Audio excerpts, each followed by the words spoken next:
Bienvenidos, amados hermanos, hermanas, pastores, siervos, siervas del Señor.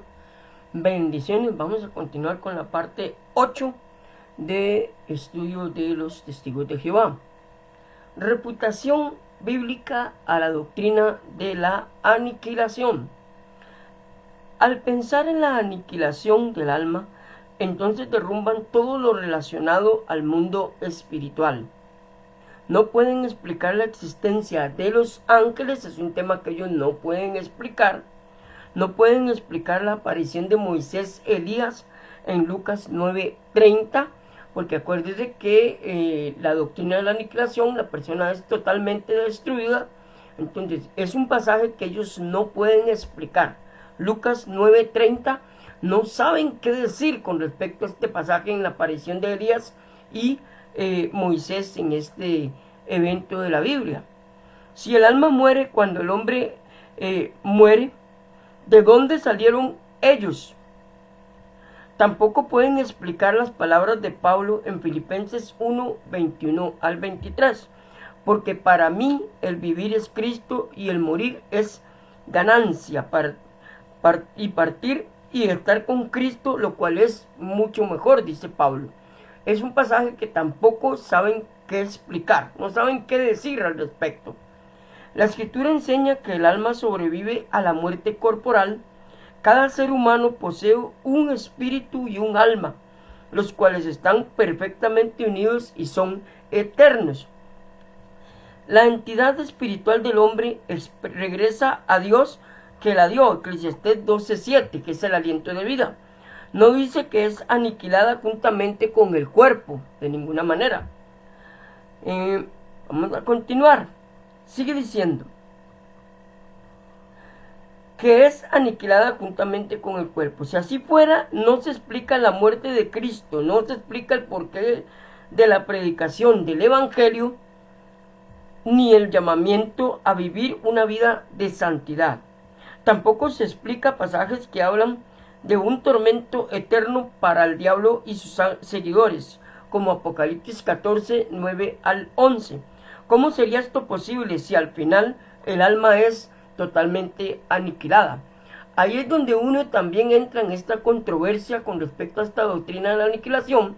Si para ellos el ser humano es totalmente destruido en el momento de la muerte, entonces, ¿cómo se explican estos pasajes? ¿Cómo se explican en las apariciones de Jesús? ¿Cómo se explica la resurrección? Y muchas otras partes de la Biblia que ellos no pueden explicar con respecto a la vida eterna. Ahora, si analizamos bien esta doctrina de la aniquilación que ellos tienen, ¿cómo explicarían que en el Armagedón, que más adelante vamos a ver esa doctrina, ellos van a ser reanimados? No resucitados, ellos le llaman reanimación, y ahí es donde surge la pregunta. Entonces esos seres humanos que son reanimados, según los testigos de Jehová, para ser escogidos, para ser parte de tanto del pueblo de Dios aquí en la tierra, en el paraíso, como supuestamente en los 144,000 en el paraíso con Dios, con Jehová. Entonces, ¿cómo se explica que esas personas van a resucitar o venir de nuevo con el mismo pensamiento, los mismos pecados, porque dice que van a ser reunidos, según la doctrina de los testigos de Jehová, con sus familiares? Entonces, ahí es una pregunta que surge. Si ya ellos fueron destruidos totalmente cuando pasaron de este plano al otro plano, entonces, ¿cómo explican este suceso? ¿Cómo van a volver a venir con los mismos pensamientos, los mismos pecados, y van a reconocer a sus familiares si ellos ya fueron destruidos totalmente? Tendrían que ser un nuevo ser humano, un nuevo pensamiento, una nueva forma de vida. Pero ahí es donde ellos no encuentran una explicación coherente a esta y otras interrogantes que la Biblia habla de la eternidad y de la alma. Obviamente, T.S. Russell fue el que negó lo que es la vida eterna, y ahí es donde esta doctrina totalmente es destronada, llamémoslo así, en cierta manera, porque no tienen una explicación base bíblica o una explicación coherente al respecto. Si en la doctrina de la aniquilación la persona es totalmente destruida, cuerpo, alma y espíritu, como ellos lo enseñan. ¿por qué en su vasta literatura no explican todos estos pasajes y muchos otros pasajes de la Biblia que ellos no pueden explicar? Los ángeles no pueden explicar la existencia de los ángeles, no pueden explicar la existencia de Satanás, no pueden explicar un montón de cosas. ¿Por qué no explican con pasajes como el Salmo 48:14, que dice así literalmente: porque este Dios es Dios nuestro eternamente y para siempre. Él nos guiará aún más allá de la muerte. Es un pasaje que ellos no encuentran una explicación coherente. Muchas veces cuando uno les hace esa consulta de estos pasajes, ellos lo único que dicen es que nosotros lo inventamos, que nosotros lo sacamos, que lo sacamos de libros extrabíblicos o de, como vimos en una de las láminas que yo subí ahí, amados, donde ellos dicen que nosotros lo sacamos de imperios persas, babilónicos y cosas oscuras de Satanás y todo esto. Entonces, esa es la explicación que ellos tratan de dar, para no dar una explicación exacta y decir, no tenemos la idea, no tenemos razón de explicar esto, no sabemos, es imposible para nosotros. Entonces, ¿cómo nos guiará si el alma fue destruida, fue aniquilada, verdad? Cuando una persona ya pasa de este plano al otro plano. Entonces, según los testigos, es aniquilada en la muerte la persona totalmente. Entonces, ¿cómo es que este versículo y otros con respecto a la vida después de la muerte, y ellos no saben cómo explicarlo? En su vasta material, en todo lo que yo he leído, porque yo tengo mucho material en mi computadora con respecto a ellos, y no hay explicación a este y otros pasajes, amados, que yo puedo decirles con toda la letra, verdad, como dicen, y ellos no pueden explicar. Y aquí viene otra incoherencia de su doctrina. Vamos a analizar esta parte, este párrafo, muy detenidamente. Ellos afirman, oiga, que Jesucristo, alma viviente. Vean qué interesante, dice aquí alma viviente, y que no murió, no sobrevivió su cuerpo, fue totalmente aniquilado. Pero vea que lo que dice anteriormente, Jesucristo, alma viviente. ¿Le suena a usted eso como una persona que es eterna? Como dice Eclesiastés y otros pasajes de la Biblia. Ahora, Jesucristo, alma viviente. ¿Cómo explican ellos pasajes como Hebreos 9:24, donde se afirma que el Señor entró en el cielo mismo como sumo sacerdote para ofrecer un sacrificio por todos nosotros? No encuentran una explicación lógica, porque acuérdense que anteriormente habíamos visto en esta sección de estudios que el cuerpo de Cristo fue totalmente destruido, igual que todo ser humano, porque Él era un hombre nada más perfecto. Es un hombre modelo, que ellos lo llaman. Al no ser el Hijo de Dios, al no estar en el nivel de Dios, Él vino a darnos un ejemplo de santidad, como dicen ellos, pero no es un ser divino, no es Dios encarnado, nada. Entonces, ahí es donde obviamente le quitan la divinidad a Cristo. Entonces, la pregunta es, ¿cómo ellos predican un Cristo que no existe, un Cristo que nunca resucitó, un Cristo que fue destruido totalmente? ¿Cómo ellos se explican y se llaman cristianos y siguen a un Cristo que ellos no creen? Que Cristo ya fue destruido en la muerte, para ellos en la doctrina de la aniquilación, y no encuentran una explicación coherente. Obviamente, aquí vemos que ellos se autoproclaman cristianos, pero la pregunta es, ¿a qué Cristo siguen? Si realmente Cristo fue destruido según la doctrina de la aniquilación, porque acuérdense que Él es un hombre perfecto, no era un ser divino. Le quitaron la parte, lo que llama la palabra de Dios, la parte hipostática, la parte divina y humana. Entonces, ahí es donde entra, llamémoslo así, en teje y maneje la doctrina de la aniquilación, porque vienen y predican a un Cristo que ellos ni siquiera creen, que ni siquiera creen que murió en una cruz del Calvario, que ni siquiera resucitó, que ni siquiera fue y nos lavó con su sangre preciosa, nada. Ellos totalmente reniegan o niegan lo que es el sacrificio expiatorio de Cristo en la cruz. Entonces ahí entran todas estas interrogantes y un montón de interrogantes con respecto a la doctrina de la aniquilación. Ok, vamos a continuar con otra doctrina. Su doctrina en cuanto a la Trinidad. Los testigos se definen como unitarios, es decir, que creen en un solo Dios. La palabra unitario significa único, pero aquí viene lo interesante porque con el versículo que ellos utilizan, nosotros mismos podemos también destronar, llamémoslo así en cierta manera, su doctrina. Vamos a ver. Dios absoluto. Niegan rotundamente que Cristo es Dios y que el Espíritu Santo es Dios en su doctrina. Lo presentan como un ser creado, un humano perfecto, pero no como el Hijo de Dios, ¿verdad? Y que nunca pueden ser iguales. Dios y Jesús nunca, no están en el mismo nivel. Mientras que el Espíritu Santo lo presentan como una fuerza activa de Dios.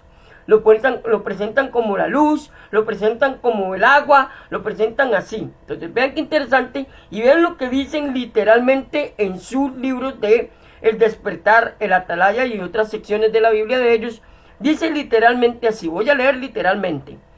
Así como el agua no es una persona, el Espíritu Santo no es una persona. Además, dicen que la palabra Trinidad no se encuentra en la Biblia. Es cierto, no se encuentra en la Biblia la palabra. Pero implícitamente podemos demostrar desde Génesis 1 a toda la Biblia que la Trinidad existe y que es tangible. Es más, imagínense que en capítulo 1 de Génesis, del 1 al 14 en adelante, y desde el 1, el versículo 1, se puede explicar la Trinidad con toda la palabra, con toda base bíblica.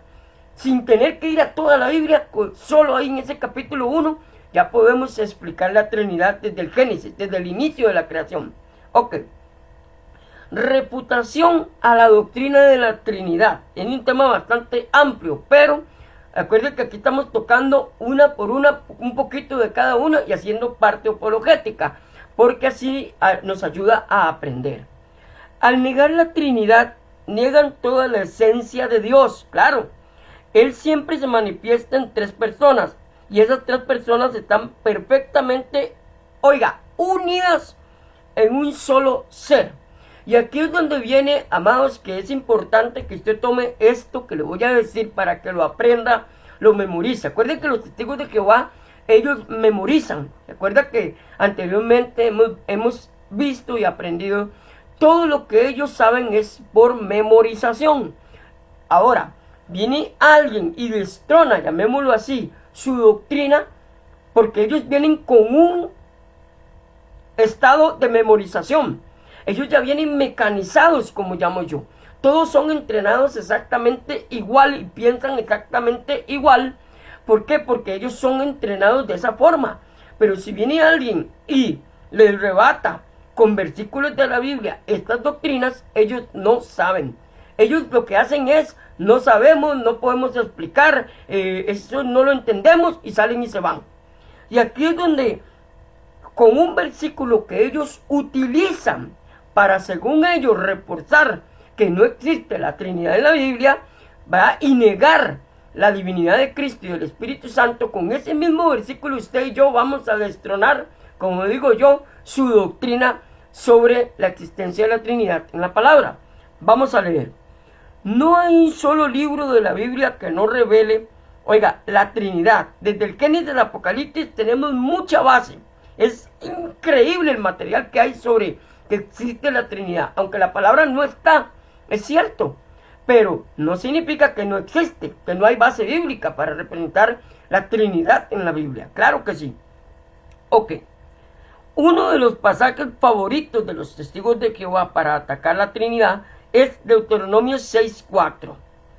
Pero podemos usar ese mismo pasaje que ellos utilizan contra ellos y contra esta doctrina de la negación de la Trinidad. Vea lo que sigue diciendo. Para objetar sus enseñanzas, la palabra que se usan para Jehová son Adonai, que significa, Adonai significa en griego mis señores. Ahora, para nuestro Dios se usa Elohim. Ahora, Elohim significa dioses. Vea qué interesante. Entonces, Ahí es donde vamos a analizar y agarrar el mismo pasaje de Deuteronomio 6:4, que acuérdense que este pasaje dice que Jehová nuestro Dios, Jehová uno es. Y aquí viene en donde podemos destronar su palabra. Acuérdense que los testigos de Jehová, ellos siempre dijeron que ellos estudiaron griego, que ellos eran expertos en griego, y T.S. Russell en 1884 y en 1900 se le hizo un juicio donde se comprobó que realmente nunca estudió griego, que él no sabía nada de griego. Llevaron un experto que sabía griego y él no sabía nada de griego. Ahora, los testigos de Jehová dicen que ellos estudiaron griego y que sus traducciones vienen de los griegos originales, donde nada que ver, ni tampoco hebreos, obviamente. Entonces, y para eso se usa la palabra ejat o echat en griego, que significa unidad. Vean qué interesante. El nombre Adonai, que significa mis señores, y el nombre Elohim, que significa dioses. No cree usted que está hablando de Padre, Hijo y Espíritu Santo. Ahora, ahí se usa cuando Dios dijo en Deuteronomio 6:4, nuestro Dios uno es. Está hablando de ejat o echat en griego. Si usted hace un estudio de este versículo en griego, va a encontrar ese significado. Unidad, uno en unidad, que eso es lo que estaba dando. Ahora, Génesis 1, 26 y 27, hagamos. Génesis 1, 14 en adelante, usted puede leer y allí se ve donde Cristo tenía que ser parte de la creación. Del versículo 1 se ve que el Espíritu Santo ya fue parte de la creación. Y el versículo 1 se ve donde Dios fue parte de la misma creación que él hizo. Y dijo Dios, y creó Dios los cielos y la tierra. Ahí está Dios. Y después en el versículo 2 de Génesis, el Espíritu de Dios se movía sobre la faz de las aguas. Y en el versículo 14 del capítulo 1 de Génesis, ahí se ve donde Cristo tuvo que haber sido parte también de la creación. Entonces, como dicen Colosenses, todo fue creado por Él, para Él y por medio de Él. Ahora, aquí con solo este pasaje, amados, si usted entiende esta palabra en griego, ejat o echat, uno en unidad, Deuteronomio 6:4 entra a entender lo que el Señor quiso decir, ¿verdad? No significa que Él es unitario, ¿verdad? O como ellos muchas veces se llaman, monoteístas. La palabra monoteísmo es una palabra teológica que significa uno. Mono, uno. Teísmo, teo, significa el estudio de Dios. Mono, uno. Teo es creencia en un solo Dios, Jehová, nada más. Porque pueden también decir esto. Ah, bueno, entonces, pero nosotros somos monoteístas. Y ahí es donde usted tiene que decirle, ok, ¿usted sabe qué significa monoteísmo en griego? ¿Qué significa en la palabra teológicamente monoteísmo? Ahí es donde usted tiene que aprender palabras griegas, amados. Muy importante que cuando usted estudie la Biblia, yo siempre que doy los estudios de la Biblia, siempre trato de meter palabras en griego, porque es muy importante aprender estos significados. Porque como le digo, ellos pueden decir, ah no, somos unilaterales, o unitarios, perdón. Y usted no sabe qué significa unitarios. Ahí es donde usted tiene que aprender el significado de esta palabra. Ellos pueden decir esto, es que nosotros somos unitarios. Y ahí es donde usted tiene que aprender estas palabras en griego para poder rebatirles a ellos, porque ellos se dicen expertos en griego, donde nada que ver. Y también puede decirle, no, es que también nosotros somos monoteístas, y se tiene que aprender a distinguir qué significa monoteísmo en teología, que es muy importante estas palabras.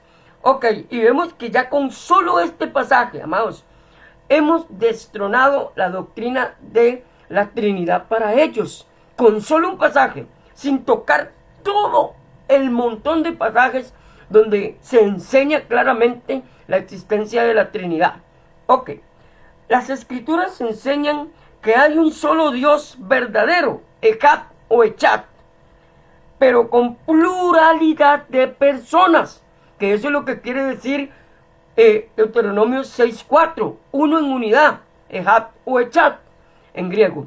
Entonces, toda la Biblia atribuye a Cristo y al Espíritu Santo cualidades divinas, desde el principio de la Biblia, o sea, de Génesis, hasta el final. Estos pasajes que le voy a dar, amados, trate de memorizarlos, leerlos. Acuérdense que ellos memorizan, entonces también nosotros tenemos que memorizar.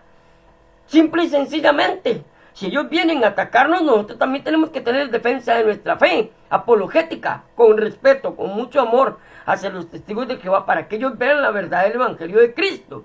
Nuestra misión no es contender, nuestra misión no es faltarle respeto, no, con amor, con sencillez, tratando de aclararles a ellos que estas doctrinas están equivocadas totalmente. Ok, Lucas 3, 21 al 22, Romanos 8, 9 al 2, 2 Corintios 13, 14, Efesios 1, 3, 14, Tesalonicenses, 3, 5, Tito 3, 4 al 6, Primera de Pedro 1, 2 y Primera de Juan 5, 7. Muy importante, amados, que todo esto que estamos aquí hablando, usted lo aprenda. Como le digo, podemos hablar de la Trinidad. Hay un tema bastante amplio. Yo tengo un estudio de más de 20 hojas con respecto a este tema de la Trinidad. Pero con solo esto, amados, porque acuérdense que ellos vienen con un tiempo limitado. Acuérdense que ellos tienen que trabajar 40 horas semanales. Entonces, cuando llegan a nuestra puerta, a nuestra casa o cuando nos topamos, ellos tienen el reloj cronometrado, porque tienen que marcar un tiempo. Entonces, ahí es donde usted tiene que aprovechar. El mejor evangelista es que sabe predicar en menos de 1 minuto, aunque usted no lo crea. Entonces, ahí es donde usted puede tomar esta parte, amados. Obviamente, ya si usted se informa más, se aprende más, gloria a Dios, tiene más base. Pero esto le va a ayudar montones para poder solamente que ellos traten de entender lo que significa unilateralismo, ¿verdad? Unilateralismo. Unitario, que me cuesta decirlo. Amados, hoy vamos a dejarlo aquí con la parte 8. En la parte 9 vamos a continuar hablando sobre la refutación a esta doctrina de la Trinidad. Que el Señor me lo bendiga. Bendiciones.